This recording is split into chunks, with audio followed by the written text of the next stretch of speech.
Minor బాలురు 27 కత్తిపోట్లతోటి ఆ టీచర్‌ని చంపడానికి డబ్బులు కారణం. వాళ్ళు జల్సాలకు అలవాటు పడ్డారని పోలీసులు చెప్తా ఉన్నారు. దీన్ని ఎట్లా చూడొచ్చు సార్? దీన్ని మనము ఒక స్టూడెంట్ వైపు నుంచే కాకుండా చాలా కారణాలు ఉండుండొచ్చండి. మనకి కనబడుతుండింది కేవలము ఇక్కడ ఈ పర్టికులర్ సిచ్యువేషన్లో చెప్పాలంటే అతను ఇంకా 10th క్లాస్ పిల్లాడే. అతని యొక్క బ్రెయిన్లో ఉన్న అన్ని పాత్వేస్ ఇంకా ఫుల్గా గ్రో అయ్యి ఉండవు. అవి గ్రో అయ్యే స్టేజ్లో ఉంటాయి. ప్రిన్సిపల్‌ని హత్య చేస్తే ఇటు కాస్త వాళ్ళకి పగ తీరుతుంది అని, రెండు ఆమె ఇంట్లో ఉన్న డబ్బును దొంగిలించవచ్చు అనేది ఒకటి కూడా చెప్పుకున్నారట. 2 లక్షల నగదు, కొంత బంగారం, ఈవెన్ ఆ టీచర్ యొక్క మొబైల్ ఫోన్ కూడా దొంగిలించారు. ఈ రెండింటిని బట్టి ఎట్లా చూస్తే పగ, డబ్బులు రెండు అప్లై చేసుకున్నట్టు తెలుసు. ప్రిన్సిపల్ అంటే ఆబ్వియస్గా కాస్త డబ్బులున్న మనుషులు అయి ఉంటారు. వాళ్ళు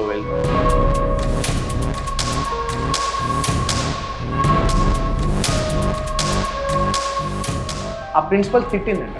అక్కడ కొంత వాళ్ళు ఇన్సల్ట్గా కూడా ఫీల్ అయినట్టు కూడా పోలీసులు వాళ్ళ రిపోర్ట్లో చెప్పింది. ఈ విషయం అయితే క్లారిటీ ఉంది. మరి ఎట్లా చూడండి, ఇక్కడ కత్తి తెచ్చుకోవడంలో ఇంటెన్షన్ ఉంది. అంతకుముందే టీచర్కి ఆ పిల్లలకి కాస్త డిస్ప్యూట్స్ వచ్చింది. పిల్లలు ఎప్పుడు కానీ టీచర్ తిట్టింది అంటే నాలో ఏదో తప్పు ఉండింది, నేను కరెక్ట్ చేసుకోవాలనే ఆలోచన చేస్తారు. కానీ ఇంత కిరాతకంగా ఎందుకు తయారైంటారు అంటే ఈ వ్యవస్థ, అది కూడా మైనర్లు? పేరెంటల్ కంట్రోల్ సరిగ్గా లేకపోతే, అంటే తల్లిదండ్రులు వాళ్ళని సరైన దారిలో పెంచకపోతే, లేదు ఇది ఆఫ్టర్ దట్ అంటే ఇప్పుడు మర్డర్ చేసేసారు, అక్కడ వరకు ఇంటెన్షన్ అంటే దాని తర్వాత రియలైజ్ అయ్యి పశ్చాత్తాపడడం, లేకపోతే బాధపడడం, గిల్ట్ ఫీల్ అయ్యే ఛాన్సెస్ ఏమైనా ఉంటాయి? ఇంకొకసారి ఇలా చేయడం నా జీవితానికే నష్టం కలిగిస్తుందని చెప్పేసి అతను పూర్తిగా నార్మల్ అయ్యే ఛాన్సెస్ ఉంటాయి. లేదు. నమస్తే, వెల్కమ్ టు మైక్ టీవీ. నేను మీ సింహాద్రి.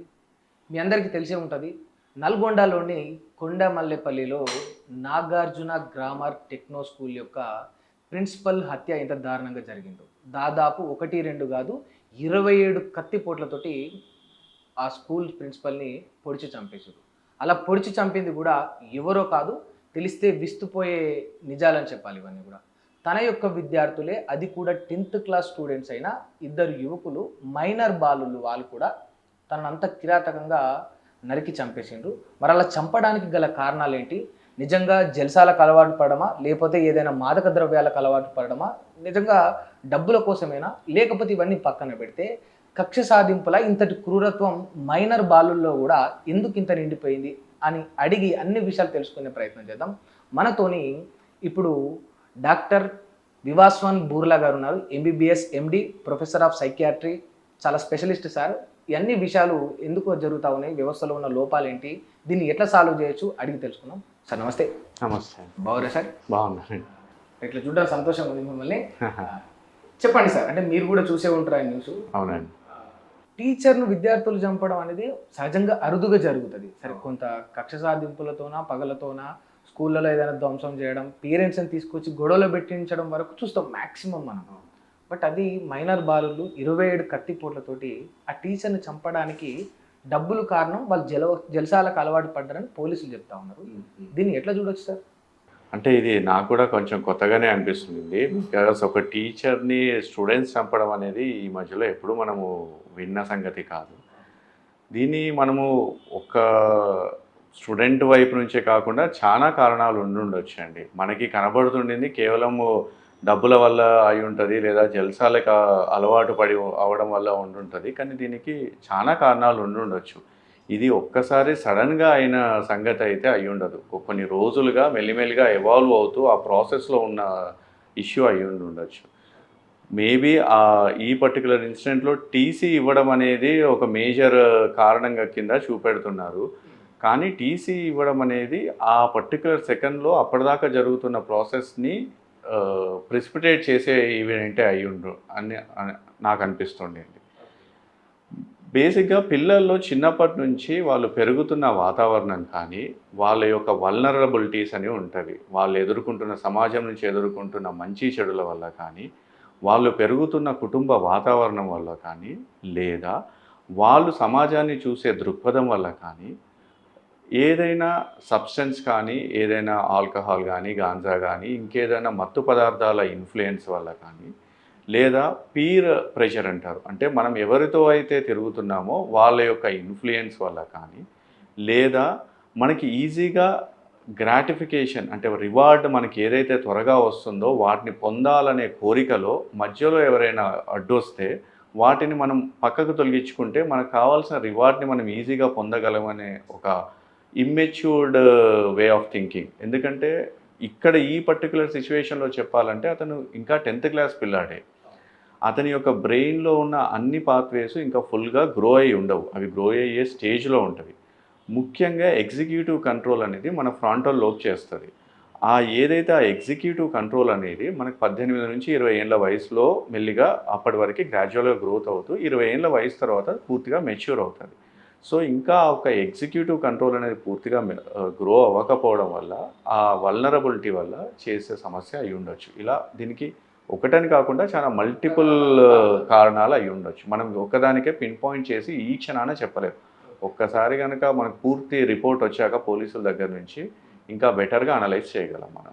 అంటే ఇప్పటి వరకు ఈ కేసులో పోలీసులు చెప్తుంది ఏంటంటే వాళ్ళు జల్సాలకు ఈ యొక్క మాదక ద్రవ్యాలకు అలవాటు పడ్డ వ్యక్తులను చాలా స్పష్టం చేసిండ్రు.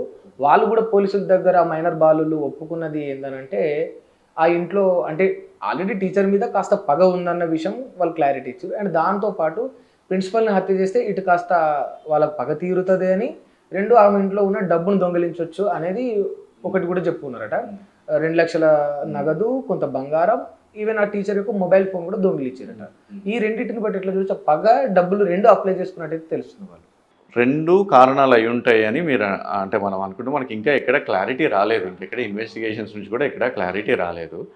బేసిక్ ఏంటంటే ఈ పర్టికులర్ సెకండ్లో ఆ టీచర్ వాళ్ళ ఇంటికి వాళ్ళు ఏ మోటివ్తో పోయారనేది ఇంకా మనకి క్లారిటీ రాలేదు. అది కేవలం దొంగతనం చేయడానికే. ఎందుకంటే ప్రిన్సిపల్ అంటే ఆబ్వియస్గా కాస్త డబ్బులున్న మనుషులు అయి ఉంటారు. వాళ్ళు వెళ్తే తాను ఈజీగా డబ్బులు దొరుకుతాయని ఒక మోటివ్ ఉండొచ్చు.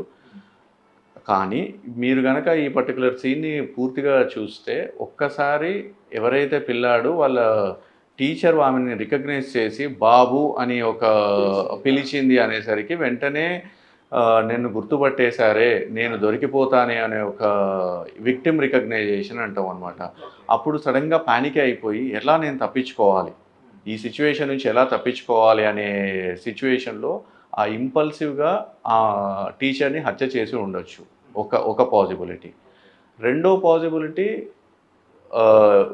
వయలెన్స్ నార్మలైజేషన్ అంటారు, వయలెన్స్ డీసెన్సిటైజేషన్.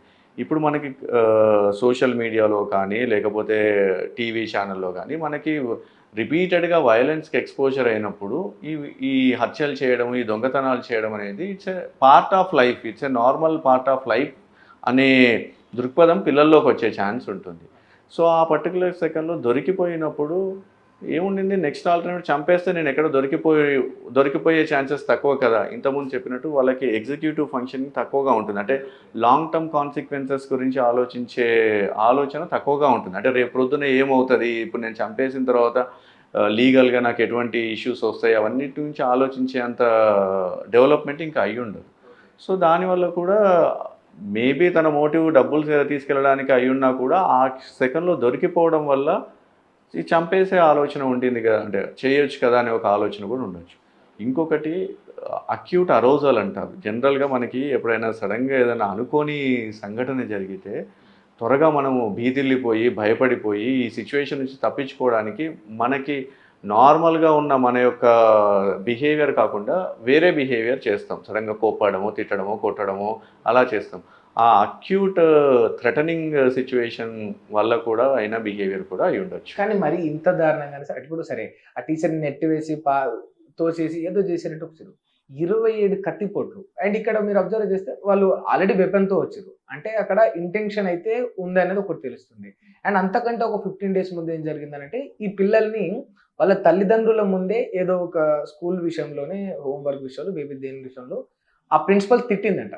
అక్కడ కొంత వాళ్ళు ఇన్సల్ట్గా కూడా ఫీల్ అయినట్టు కూడా పోలీసులు వాళ్ళ రిపోర్ట్లో చెప్పింది. ఈ విషయం అయితే క్లారిటీ ఉంది. మరి ఎట్లా చూడొచ్చు, ఇక్కడ కత్తి తెచ్చుకోవడంలో ఇంటెన్షన్ ఉంది, అంతకుముందే టీచర్కి ఆ పిల్లలకి కాస్త డిస్ప్యూట్స్ వచ్చినాయి.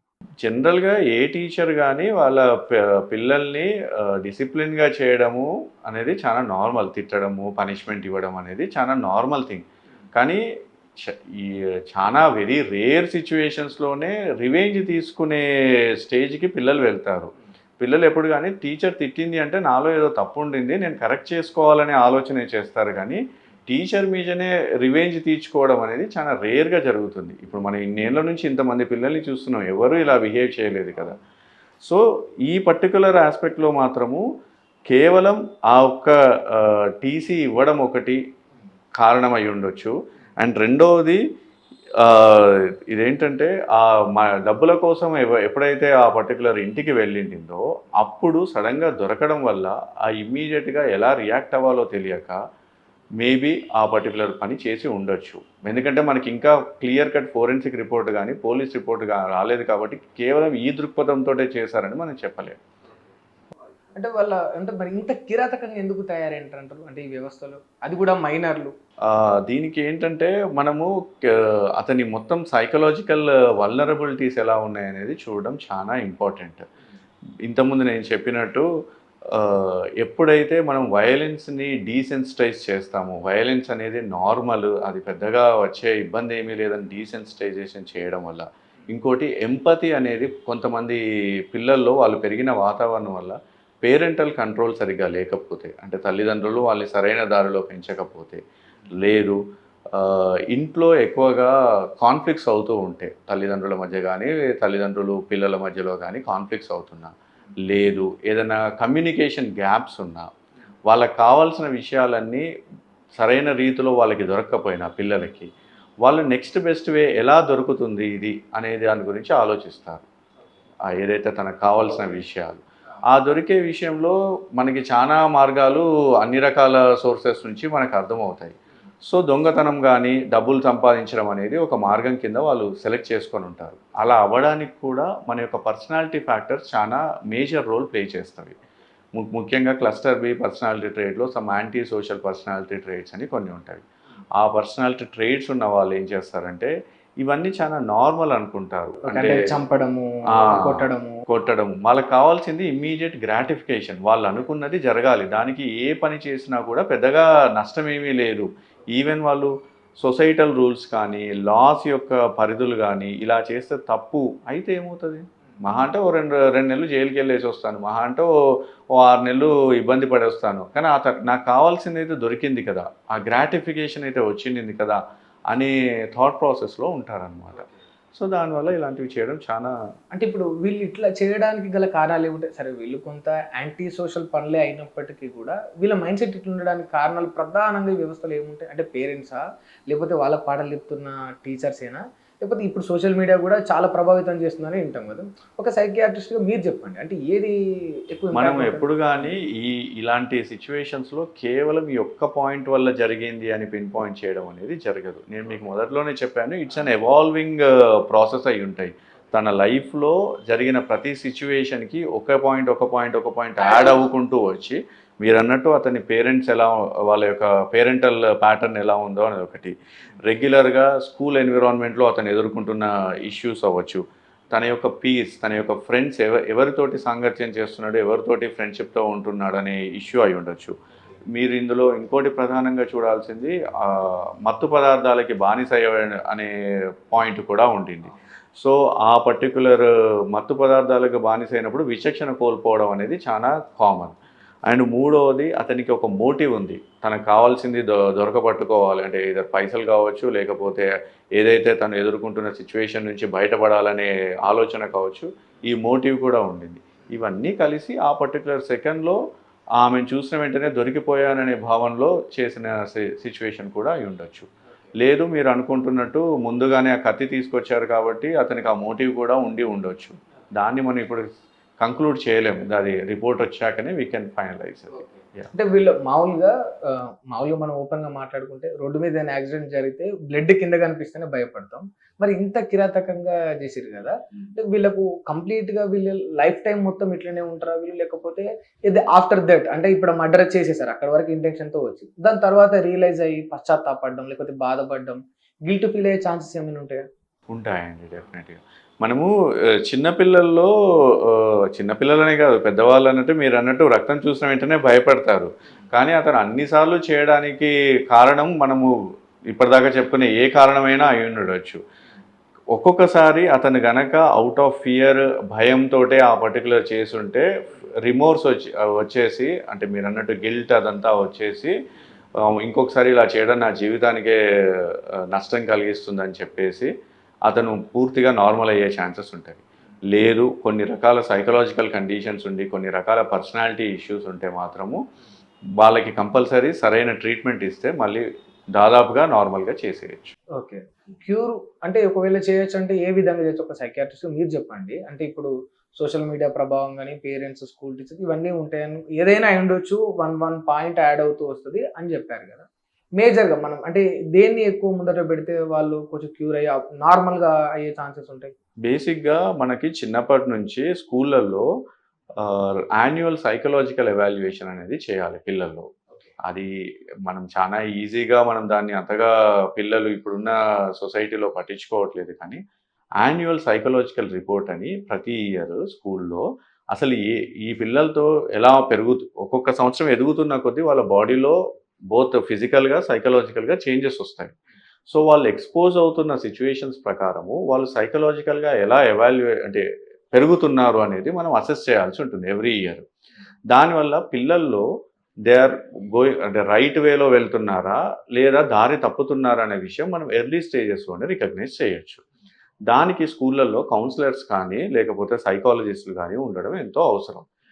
లేకపోయినా యాన్యువల్గా ఒక్కసారైనా కూడా ఉన్న పిల్లలందరినీ అనే లార్జ్ స్కేల్ మనం ఒక్కొక్కరిని ఎవాల్యుయేట్ చేసేస్తే ఎవరైతే కొన్ని రెడ్ ఫ్లాగ్ సైన్స్ అని ఉంటుంది అంటే ఈ లక్షణాలు ఉంటే మాత్రం వీళ్ళని ఇమ్మీడియట్గా పూర్తి సైకలాజికల్ ఎవాల్యుయేషన్ చేపించేసి ఒకవేళ వాళ్ళు దారి తప్పడానికి గల కారణాలేంటి కారణాలను అడ్రస్ చేస్తే ఈ దారి తప్పరు. లేదు దారి తప్పారు అని అంటే వాళ్ళకి ఎటువంటి కౌన్సిలింగ్ ఇవ్వాలి ఎటువంటి థెరపీ ఇవ్వాలి వీలైతే ఏమైనా ట్రీట్మెంట్ మందులు గిట్లా ఏమైనా అవసరం ఉంటుందా కనుక చేస్తే ఎర్లీ స్టేజెస్లోనే దాన్ని రికగ్నైజ్ చేసేసి మళ్ళీ నార్మల్గా చేసేయచ్చు. ఇది మేజర్ ఫస్ట్ ఇంపార్టెంట్.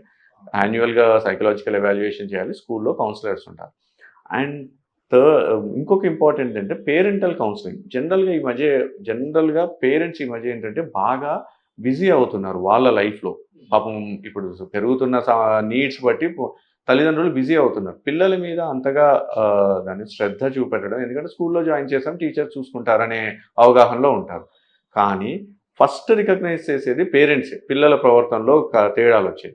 పేరెంట్స్ కనుక స్కూల్కి పిలిపించేసి కాసింత కౌన్సిలింగ్ కైండ్ ఆఫ్ థింగ్ చేసేస్తే వాళ్ళకి అర్థమైపోతుంది ఓహో ఈ లక్షణాలు నేను నా పిల్లల్లో చూడాలి.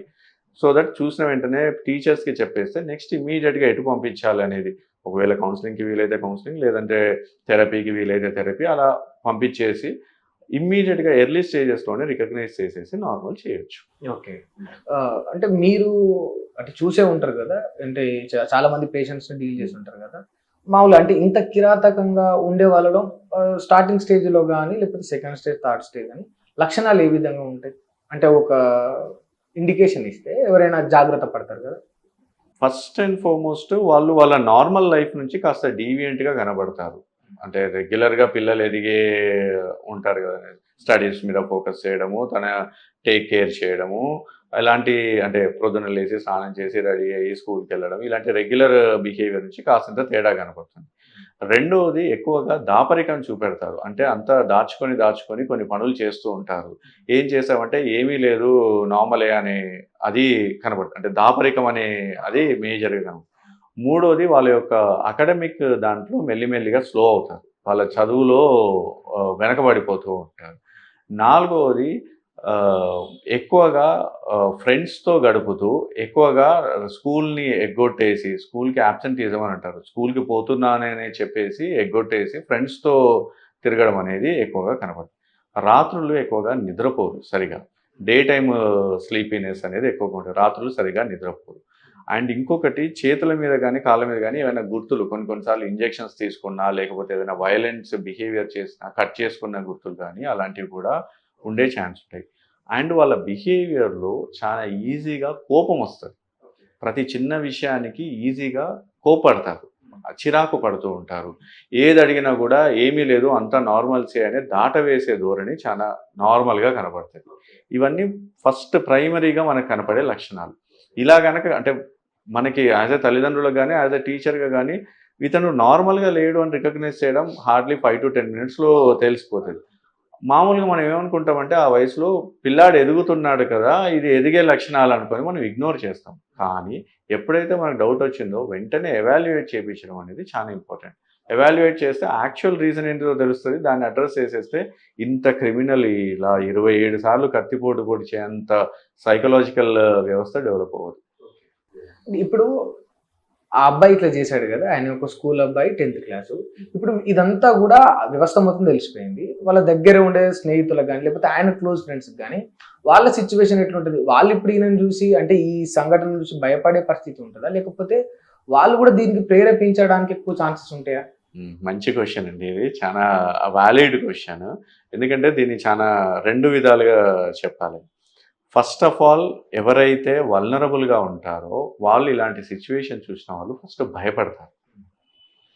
మళ్ళీ అలాంటివి సమస్య ఎక్కడొస్తుందో అని చెప్పేసి చాలా టెన్షన్గా మళ్ళీ ఇంకొకసారి ఎప్పుడు జరుగుతుందో యాంగ్జైటీగా ఫీల్ అవుతారు. అయ్యో ఇలా కూడా జరుగుతుండిందా అనే ఒక కొత్త దృక్పథం వాళ్ళకు వచ్చేసి డే టు డే యాక్టివిటీస్లో చాలా ఆందోళన పడతారు. ఇది ఒక ఆస్పెక్ట్. కానీ కొంతమంది వల్నరబుల్ పీపుల్ ఉంటారు. అంటే అప్పుడే వీళ్ళ ఫ్రెండ్స్ కానీ ఇప్పుడు ఇతనితోటి చదువుకుంటున్న వాళ్ళు కానీ ఇంకొక ఇలాంటి సమస్యలు ఎదుర్కొంటున్న కొంతమంది అదర్ పీపుల్ కానీ వాళ్ళు ఏం చేస్తారంటే, ఇప్పుడు మీకు ఒక చిన్న ఎగ్జాంపుల్ చెప్తాను. మామూలుగా మనకి టీవీలో సిగరెట్ యాడ్ కానీ దాన్ని ఏమంటారు పాన్ మసాలా యాడ్ కానీ ఆల్కహాల్ యాడ్ కానీ రాదు. ఎందుకు రాదు? ఎందుకంటే వాళ్ళని చూసి జనాలు మోడలింగ్గా తీసుకొని వాళ్ళు చేసినప్పుడే ఏం కానప్పుడు నేను చేస్తే ఏమవుతుంది, నాకు ఏమీ కాదని చెప్పేసి ఆ యాడ్స్ అన్నిటిని మనం టీవీలోకి వెళ్ళి బ్యాన్ చేశారు. ఆ మోడలింగ్ బిహేవియర్ ఉండకూడదు అని చెప్పేసి. ఇక్కడ ఇలాంటి సిచ్యువేషన్స్లో ఎప్పుడైతే ఒక 15 ఏళ్ళ పిల్లాడే చంపగలిగినప్పుడు నేను ఎందుకు చేయలేను అనేది కొంతమంది ఎవరైతే వల్నరబుల్ పీపుల్ ఉంటారో వాళ్ళు దాన్ని మోడలింగ్ తీసుకునే ఛాన్సెస్ కూడా ఉంటాయి. అంటే ఆల్రెడీ ఇంటెన్షన్ తో ఉండడం, లేకపోతే ఆయనలాగా ఇబ్బంది వల్నరబుల్ గా ఉన్న వాళ్ళు, ఆయనలాగా సఫోకేట్ అవుతున్న వాళ్ళు, ఆయనలాగా ఇబ్బంది పడుతున్న వాళ్ళు దాన్ని మోడలింగ్ గా తీసుకునే ఛాన్స్ కూడా ఉంటుంది. అతను చంపాడు, మనం ఎప్పుడు కానీ ఓన్లీ సంఘటనను మాత్రమే చూపెడుతున్నాము, దానివల్ల వచ్చే కాన్సిక్వెన్సెస్ని చూపెట్టట్లేదు. రేపొద్దున ఈ సంఘటన చేయడం వల్ల అతను ఎటువంటి లీగల్ ఇష్యూస్ ఎదుర్కొంటున్నాడు, అతని జీవితం ఎంత దుర్భరంగా తయారైంది అనేది మనం ఎక్కడా చూపెట్టాం. ఎప్పుడైనా ఇష్యూ వరకే హైలైట్ అవుతుంది.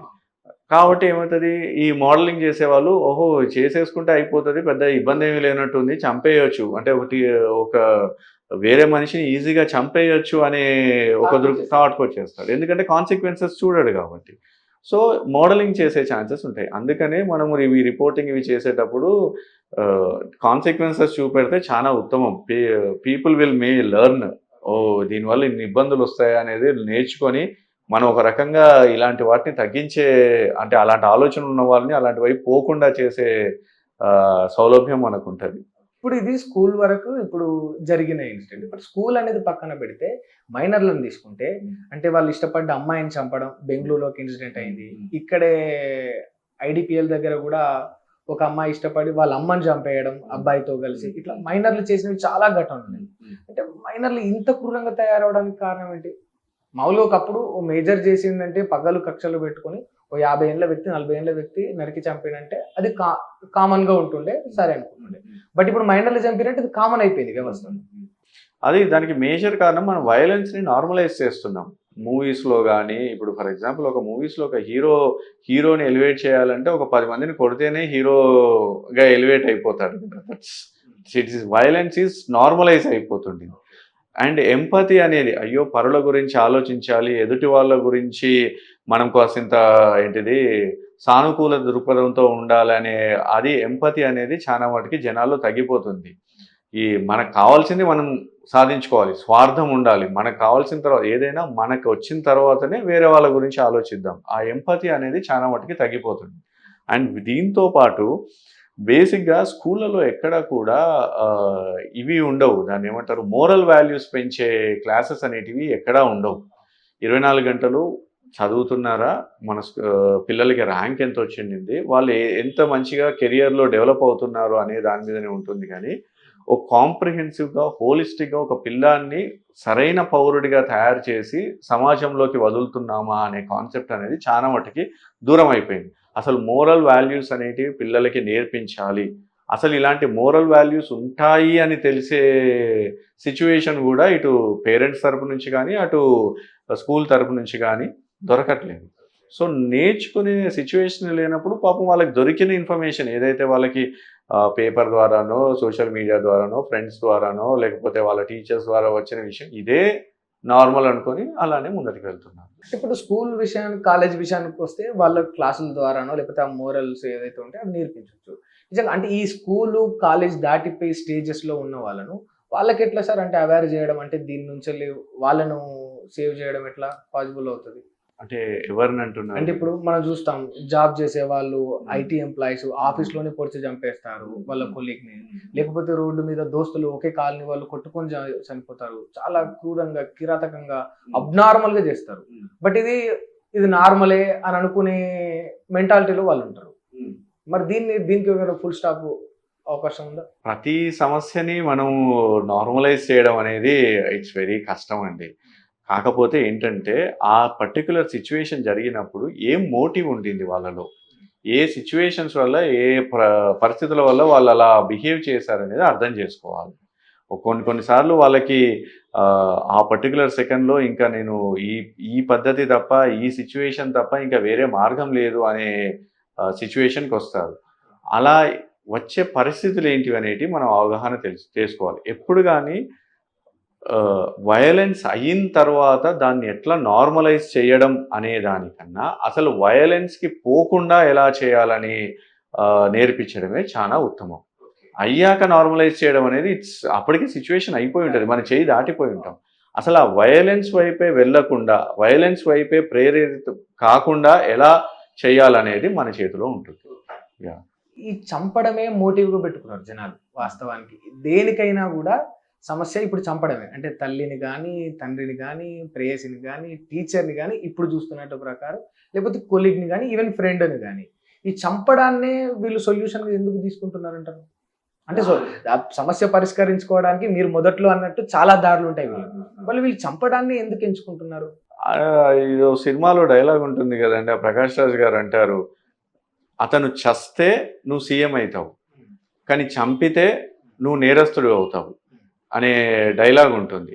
ఆ లాజిక్ చాలా మంది మిస్ అవుతున్నారు. ప్రాబ్లం తీసేసుకుంటే నేను నా లైఫ్లో హ్యాపీగా వెళ్ళొచ్చు అని అనుకుంటున్నారు, కానీ ఆ ప్రాబ్లం తీసేసుకునే దారి సరిగా ఎంచుకుంటలేదు. ఎవరికైనా ప్రాబ్లం తీసేసుకుంటే లైఫ్లో ప్రశాంతంగా వెళ్ళొచ్చు అనేది నార్మల్, కానీ ఆ తీసేసే దారి వీళ్ళు ఎంచుకోవడంలో ఇబ్బంది పడుతున్నారు, తప్పటి అడుగులు వేస్తున్నారు, అనవసరంగా లేనిపోని కష్టాలన్నీ కొని తెచ్చుకుంటున్నారు.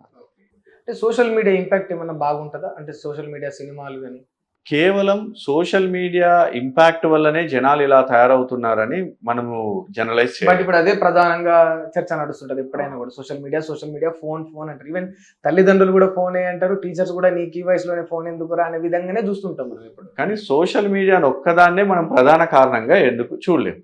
ఎందుకంటే ఒకవేళ సోషల్ మీడియానే ప్రధాన కారణం అయితే చూసే ప్రతి ఒక్కరు ఏదో ఒక వైలెంట్ బిహేవియర్ చేయాలి కదా. That's right. కానీ చేయట్లేదు.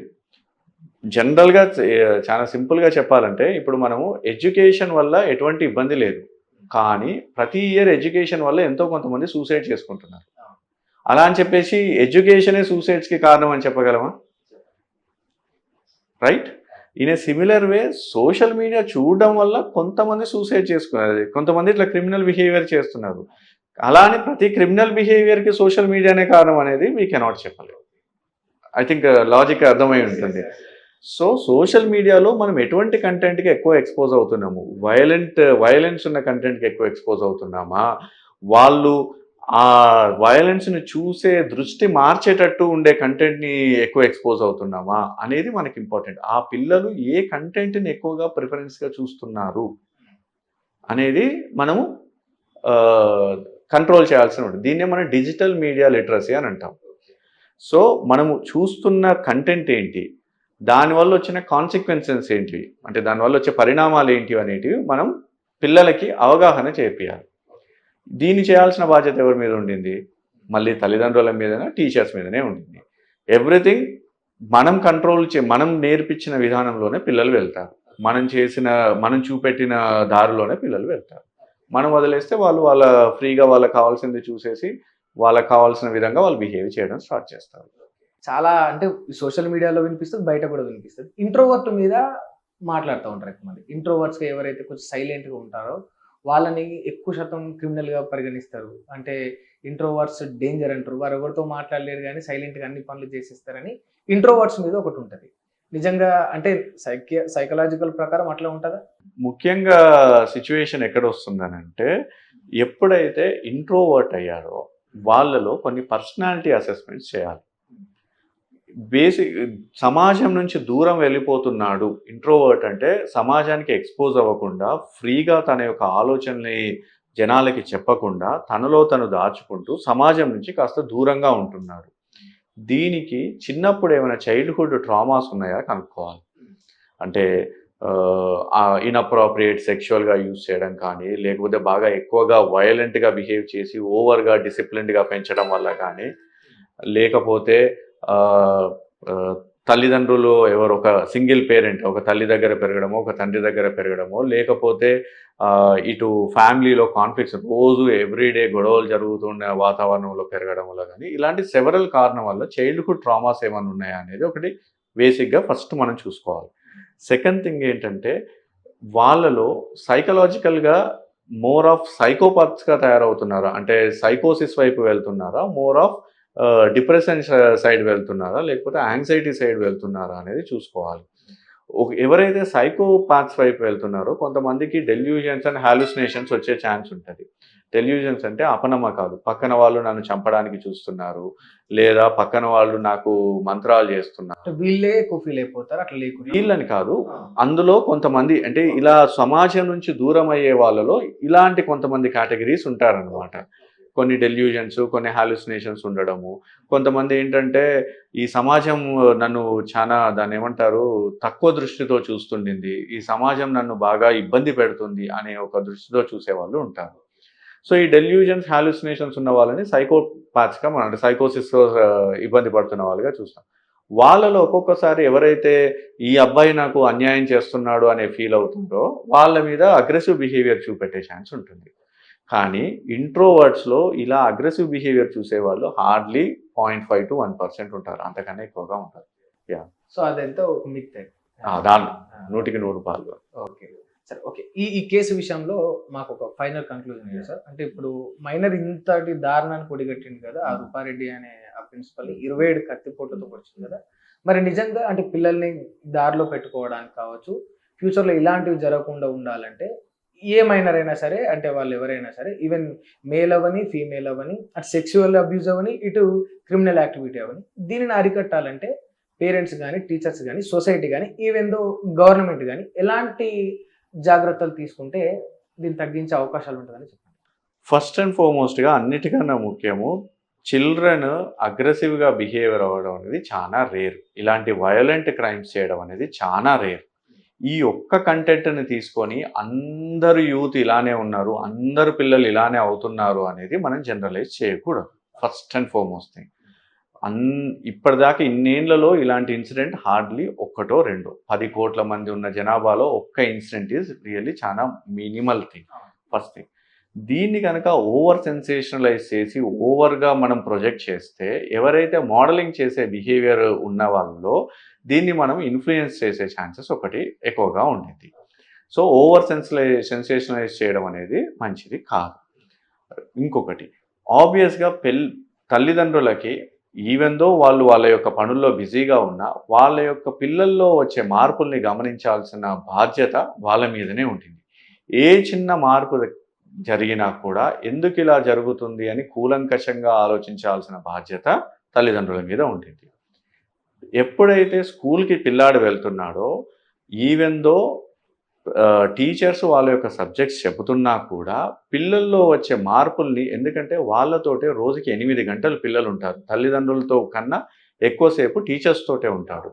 సో, రోజుకి 8 గంటల పాటు పిల్లలు వాళ్ళు రెగ్యులర్‌గా చూస్తున్నారు కాబట్టి పిల్లల్లో వచ్చే మార్పులు చాలా ఈజీగా గమనించవచ్చు. ఎప్పుడైతే స్కూల్లో ఉన్న టీచర్స్ కనుక మనం సరైన ట్రైనింగ్ ఇచ్చేసి వాళ్ళకి రెడ్ ఫ్లాగ్ సైన్స్ అనేటివి వాళ్ళకి నేర్పిస్తే వాళ్ళు పిల్లల్ని ఈజీగా గుర్తించేసి వాళ్ళ యొక్క కౌన్సిలర్ కానీ థెరపిస్ట్ కానీ ఉన్న వాళ్ళ స్కూల్ దగ్గరికి పంపించేస్తే సరైన కౌన్సిలింగ్ ఇచ్చేసి వాళ్ళని కనుక ఎర్లీ స్టేజెస్లోనే ఐడెంటిఫై చేసి ట్రీట్మెంట్ కానీ థెరపీ కానీ ఇవ్వచ్చు. స్కూళ్ళలో టీచర్స్ని ఫస్ట్ మనము ట్రైనింగ్ కరెక్ట్గా ఇచ్చేసి యాన్యువల్ కాన్ఫిడెన్షియల్ సైకలాజికల్ రిపోర్ట్స్ అనేటివి కరెక్ట్గా తెచ్చుకొని ఏది దాన్ని ఏమంటే అగ్రెసివ్ బిహేవియర్ని ఎట్లా డీల్ చేయాలి, ఇలాంటి కొన్ని కష్టాలు అంటే హ్యూమిలియేషన్ సిచ్యువేషన్స్, బుల్లీయింగ్ సిచ్యువేషన్స్, ఒక స్నేహితుల మధ్య గొడవలు వచ్చినప్పుడు ఆ సిచ్యువేషన్స్ని ఎట్లా మనం మానిటర్ చేసుకోవాలి అనేదాన్ని పిల్లలకి కనుక టీచర్స్ కానీ ఆ కౌన్సిలర్స్ కానీ నేర్పించేస్తే వాళ్ళు ఒక మంచి సైకలాజికల్ స్టేటస్తో డెవలప్ అవుతారు. ఈ రెండిటితో పాటు సోషల్ మీడియా ఇన్ఫ్లుయెన్స్ ఉంటుంది అనే విషయాన్ని మనము అనుకుంటున్నారు, కానీ కేవలం సోషల్ మీడియా ఒక్కటే ఇన్ఫ్లుయెన్స్ చేయదు. వాళ్ళు పెరుగుతున్న వాతావరణానికి అదొకటి యాడ్ అవుతుంది. కానీ తల్లిదండ్రులు కానీ పిల్లలు కానీ డిజిటల్ లిటరసీ పిల్లలకి నేర్పించేసి వాళ్ళు ఏ కంటెంట్ని ఎక్కువగా చూస్తున్నారు అనే దాని మీద మాత్రం మన యొక్క ఇది ఉండాలి, ఏంటి కాషన్, మన యొక్క కంట్రోల్ కంపల్సరీ ఉండాలి. వాళ్ళు చూసే కంటెంట్ మీద వాళ్ళని రెగ్యులర్గా మానిటర్ చేస్తూ కంటెంట్ ఉండాలి. ఎప్పుడైనా ఇంట్లో సబ్స్టెన్స్ యూజ్ బిహేవియర్ అంటే ఫాదర్ పిల్లల ముందు తాగడము, పిల్లల ముందు భార్యాభర్తలు గొడవ పడడము, ఇన్అప్రోప్రియేట్గా బిహేవ్ చేయడం అనేది వీలైనంత పిల్లలకి దూరంగా ఉంచితే బెటర్. ఎందుకంటే వాళ్ళు ఇదంతా కూడా నార్మలే అని ఫీల్ అవుతారు. ఈ గొడవ పడడము, మందు తాగడము, అగ్రెసివ్గా బిహేవ్ చేయడము ఇదంతా పార్ట్ ఆఫ్ దేర్ లైఫ్ అని ఫీల్ అవ్వకుండా చేయాల్సిన బాధ్యత మన మీదనే ఉంటుంది. అండ్ ఆబ్వియస్గా గవర్నమెంట్ తను చేయాల్సిన జాగ్రత్తలన్నీ తీస్తుండింది. కాకపోతే ఒక్క చిన్నది ఏంటంటే మన సమాజంలో సైకలాజికల్ ఎవాల్యుయేషన్ మీద ఎక్కువగా దృష్టి పెట్టారు. ఎప్పుడు ఫిజికల్ ఎవాల్యుయేషన్ మీదనే దృష్టి పెడతారు. కానీ స్కూల్ మెంటల్ హెల్త్ ప్రోగ్రామ్స్ చేసేసి సైకలాజికల్ ఎవాల్యుయేషన్ ఎడ్యుకేషన్ మీద కనుక మంచి అవగాహన కల్పిస్తే త్వరగా మనం ఇలాంటి సిచ్యువేషన్స్ మళ్ళీ జరగకుండా మనం చాలా మటుకు కంట్రోల్ చేసుకోవచ్చు. Thank you sir. Thank you అండి.